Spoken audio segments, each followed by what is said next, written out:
निगरान वज़ीर आला पंजाब ने लाहौर में पीटीआई की रैली के दौरान मुबैना हलाकत की फौरी तहकीकाती का हुक्म दे दिया। गुज़िश्ता रोज़ पाकिस्तान तहरीक इंसाफ के रहनुमा फ़ारूक हबीब ने लाहौर में रैली को रोकने के दौरान पुलिस तशद्दुद से एक कारकुन के जाँ बहक होने का इल्ज़ाम आयद किया था। तहरीक इंसाफ के जाँ बहक कारकुन की शनाख्त अली बिलाल के नाम से हुई है।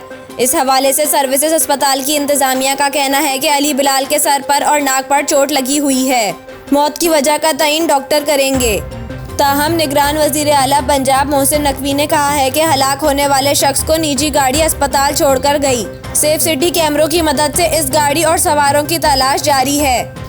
इनका कहना है कि दानिस्ता झूठ फैलाया जा रहा है कि ये शख्स पुलिस की हिरासत में था। पोस्टमार्टम सेफ सिटी रिपोर्ट के बाद दुरुस्त हक़ाइक़ का तयन मुमकिन होगा। निगरान वज़ीर आला ने कहा कि पीटीआई के कारकुनों ने पुलिस एहलकारों पर पथराव और डंडों से हमला करके 11 पुलिस एहलकारों को जख्मी किया। वाज़ेह रहे कि गुज़िश्ता रोज़ ज़मान पार्क लाहौर में पुलिस और पाकिस्तान तहरीक इंसाफ पीटीआई के कारकुन आमने सामने आ गए। पीटीआई की रैली रोकने के लिए पुलिस ने पकड़ धकड़, शेलिंग और आबी तोप का इस्तेमाल भी किया था। पुलिस और कारकुनों की मठभीड़ में कई गाड़ियों के शीशे भी टूट गए। कारकुनों की जानिब से पुलिस पर पथराव किया गया।